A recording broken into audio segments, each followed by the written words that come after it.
नवाज शरीफ का कहना है कि 70 साल से देख रहे हैं आइन तोड़ा जाता है, जजेस आइन तोड़ने वाले को हार पहनाते हैं। ये हकायक हैं जिन्हें कोई झुटला नहीं सकता। सेलेक्टेड वजीर आजम को सिर्फ 4 वोटों की बरतरी से जिताया गया। RTS बंद कराने के बावजूद नून लीग पंजाब में जीती। कहा गया नवाज शरीफ और मरियम नवाज जेल से बाहर आए तो 2 साल की मेहनत जाया हो जाएगी। नवाज शरीफ ने कहा सेलेक्टेड ने तब्दीली के नाम पर झूठ, यू टर्न, बदतमीजी का कल्चर परवान चढ़ाया। मुल्क को अमेरिका या भारत ने नहीं, हमने खुद नुकसान पहुंचाया।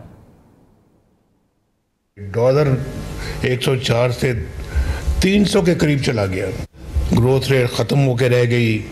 IMF अपनी शर्तों पे आया दोबारा। यहाँ महंगाई आसमान को छूने लगी। जो कहते नहीं थकते थे कि पाकिस्तान के सबज झंडे की हम इज्जत करवाएंगे, सबज पासपोर्ट की इज्जत करवाएंगे, एक नया पाकिस्तान बनाएंगे, तब्दीली आएगी, वो सब कुछ एक झूठा ख्वाब था। वो 4 वोटों की बरतरी से वज़ीर आज़म बना था। वो ये वजूहात, आइन को हम खुद तोड़वाते हैं, उसके ऊपर मोहर लगाते हैं और फिर उसके बाद पार्लियामेंट टूटती है तो कहने के बिल्कुल ठीक हुआ है। जबकि बिलावल भुट्टो का कहना है कि कोई अमीरुल मोमिनीन बनना चाहता है तो कोई टाइगर फोर्स के जरिए मुल्क चलाना चाहता है।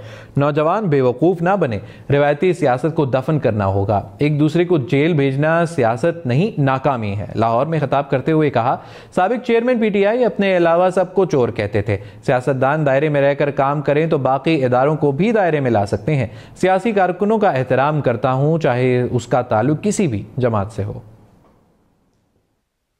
वो कहता था कि सब चोर है, मैं चोर से नहीं बात करूंगा। अब आपका बार का सदर कह रहा है कि हम बात करें। एक दूसरे को जेल भेजने का एक सियासत का कामयाबी समझते हैं। ये कामयाबी नहीं, ये सियासत का शिकस्त है, सियासतदानों का शिकस्त है, सियासी कारकुनों का शिकस्त है। हर किसी को अपने दायरे में काम करने के बेहतरीन तरीकेकार ये है कि हम एक दूसरे के दुश्मन ना बने, हम भी सियासत के दायरे में रह के काम करें और वो भी अपने दायरे में रह के काम करे। मगर जो सियासी कारकुन हैं उनका मैं इज्जत करता हूं, उनका मैं एहतराम करता हूं। DPO सियालकोट हसन इकबाल का कहना है कि उमर डार 5 मुकदमात में इश्तिहारी मुल्जिम है। कानूनी तौर पर उनके घर पर रेड करने गए। आधा घंटा घर के बाहर SHO खड़ा रहा। SHO ने पूछा कि उमर डार अंदर हैं तो अंदर मौजूद खवातीन ने शोर डाल दिया। प्रोग्राम हम देखेंगे में गुफ्तगू करते हुए कहा कि खवातीन की जानिब से SHO को गालियां भी दी गई। SHO ने कॉल करके आगाह किया। मैंने कहा अगर उनके घर पर कोई मर्द नहीं हो तो वापस आ जाएं। गजा की कशीदा सूरत हाल की बात करते हैं। गजा में इसराइली दहशतगर्दी जारी है। इसराइली हमलों में एक दिन में कम अज़ कम 100 फ़लस्तीनी शहीद और सैकड़ों ज़ख्मी कर दिए गए। गजा में इसराइली हमलों में शहीद फ़लस्तीनियों की तादाद 19,667 हो गई। 52,000 से ज़ायद फ़लस्तीनी ज़ख्मी हो गए। इसराइली फोर्सेस के गजा की रिहायशी इमारतों और अस्पतालों पर हमले जारी हैं। रफ़ाह की रिहायशी इमारत पर बमबारी में 29 फ़लस्तीनी शहीद हो गए। जबालिया कैंप पर हमले में 10 फ़लस्तीनी शहीद, 40 ज़ख्मी हुए।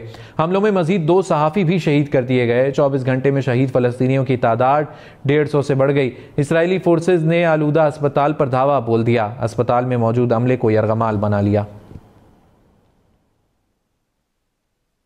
कराची में राह चलती खवातीन लुटेरों का आसान हदफ बन गई।